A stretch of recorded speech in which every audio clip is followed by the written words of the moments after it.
Hey guys, how's it going? Josh here. Today I'm going to show you how to do an entire drawing with just the Mad Pastel palette and the palette knife with foam tips. This comes with the palette knife and 5 foam tips. You can get these at madartmaterials.com, and this is how to draw an entire drawing with this. I like to use it supplementally with charcoal, but I can show you now here that, all you have to do, all you need is this material here, so you can make an entire drawing. So here, let's take out one of these fresh tips and put it on the palette knife, just like that. And you slip it on like this, and you grab your pastel palette, and you open it. There it is. And here it is, nice buttery and soft. This one's almost new, but I have used it a little bit. See, there we go. Just load that on there, just like that. And then now we're gonna sketch. The only other material I'm gonna use for this drawing is a kneaded eraser, because you can't remove the charcoal with this. You can only apply the charcoal, or the pastel, better said, but it's blendable with both. So here we go. Here's my reference here on the right, and I'm just gonna make a quick sketch. I like to draw with it across like that for wider strokes. I cover more space, just like that. Like if I'm dropping in where the eyes are gonna go, probably somewhere in there. And the other eye in here, so I'll go across, but then I'll do like the edge of the face, maybe like that. It kind of depends on what I'm trying to accomplish here. So I'm just drawing in where these shadows are. And it's not gonna be exact, it's gonna be a really quick demonstration and tutorial on how to use this. So you can see I'll go light if I'm not sure of where the shadow is, or if I'm just trying to cast like more of like a mid-tone, right? Here's a little bit darker because that's where the lips are gonna be, the bottom of the lip here. And all this is in shadow, so I'll just block that in here too. And I'll just be a little more gestural where the neck is and all that. But just like that, we have already kind of the general location where everything's gonna go. But you could just pull, and I continuously dip back into this thing, into the pastel palette, and I'm holding it in my left hand. But it really does have like a really charcoaly feel, but it's a little bit more buttery, a little more smooth, a little more clay-like, right? If you've never seen this material before, I think it's amazing to work with. It's like painting, but with dry material. So, just like that. And this thing lasts a pretty long time too. These foam tips are pretty sturdy. And the cool thing is you could even blend with this thing if you're working with just normal charcoal. But I like to load it up with some pastel, some black pastel, to really get that, get the feel of the depth of the piece.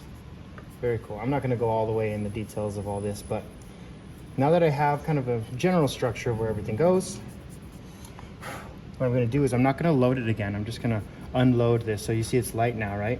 I'm going to go across the whole thing very lightly, across the entire thing. Now you have a mid-tone and you haven't lost your shadows. It's really cool because now you have two values. You have the dark value and you have the middle value. And then what you're just missing now, to make it really that dynamic range to start off with values, is that high value, right? The light, with the lights hitting, and that's where the eraser is going to come in. So let me just kind of clarify real quick where some of these less prominent changes in value are. So not quite details yet, but I would say they are smaller than the big forms. So okay, so now that's a little more generic. Cool. Now I'm going to take this kneaded eraser here, stretch it out a little bit. This is a little bit of an old one, but it's okay, it'll work.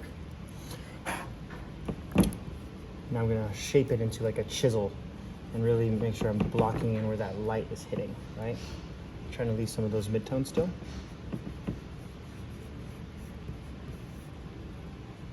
Just like that. That upper eyelid right there is catching a little bit of the light. I'm not going to really work on the eyes too detailed, because that would look weird if the rest of the drawing was really expressive and loose, but then the eyes were tightly drawn. Although I do that sometimes just to make it like a cool dynamic, although we're not doing that for this one. We're just going to be very generic because we could take all day on the eyes. So I think the eyelid might be around there somewhere, kind of. We could pretend that the eyes are detailed even though they're not, by just kind of popping in a couple different changes in value here that makes your mind kind of fill the eyes in for you, you know? And yeah, this is not exactly like the reference, but it's just a demonstration to show you guys how to use the material. But see, once I blocked back in, I pulled back out these highlights in these light areas.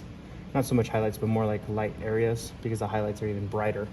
Now I could even take that pastel palette again, or sorry, the knife with the tip again, and I'll go back over it one more time, very lightly. See?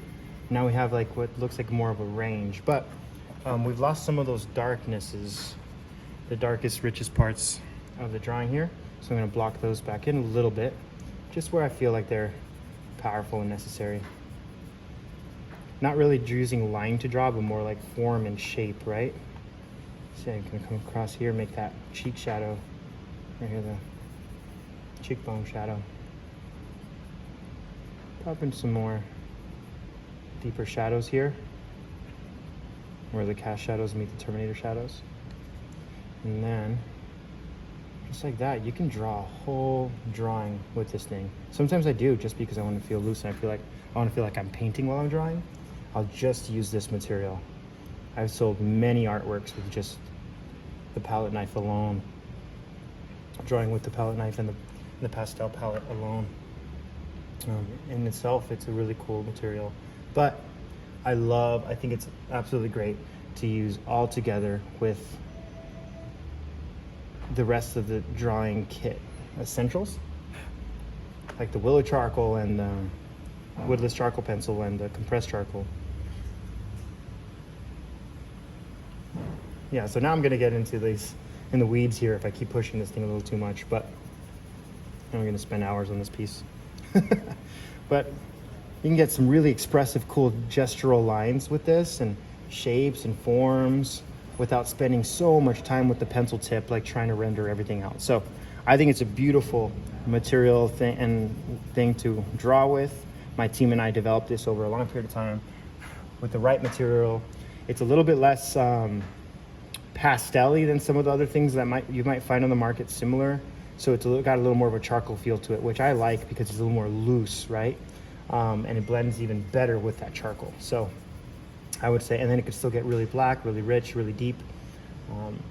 So a wide range of values, just like that, very effortlessly, right? And it does take practice to kind of control your values. So if it doesn't come out just like this right away, then be patient. It takes a lot of practice. But I hope this was helpful, guys. And I hope this kind of give you a little bit of clarity on what this material is for if you don't have it yet. Otherwise, if you do have it, go ahead and practice. But if you don't, madartmaterials.com is where I sell all the materials that I come up with that we get manufactured specifically to the materials that I need personally as an artist. I want to give you guys my very best. So it's the stuff I work with. I draw all the time with this. This is like exclusively what I work with, which I'm so happy that the quality of this material. So hopefully it adds value to what you guys can create as artists, and gives you that creative freedom to create the best art you could possibly come up with this. I also have courses on madartmaterials.com if you're interested in learning more about the process and the proportions and the values. And I also have original artwork if you're interested in purchasing original work. That is limited in terms of print, and it's also limited in terms of originals, but madcharcoal.com is where you will find those. So thank you guys so much for watching. I hope this was helpful. Feel free to use this reference or any other reference you can find. It really doesn't matter what you use, it so matters how you adapt to it. So hopefully that was helpful. Let me know if you guys have any more questions. If I'm done with this thing, I'll just probably flip it around and use it again over and over until this thing really falls apart, because eventually it will, and then you'll just get more of them. So, and it comes with a lot of them. So yeah, that's the Mad Pastel palette in black and the knife with foam tips. Talk to you guys in the next one. Hopefully this was helpful. Love y'all. See ya.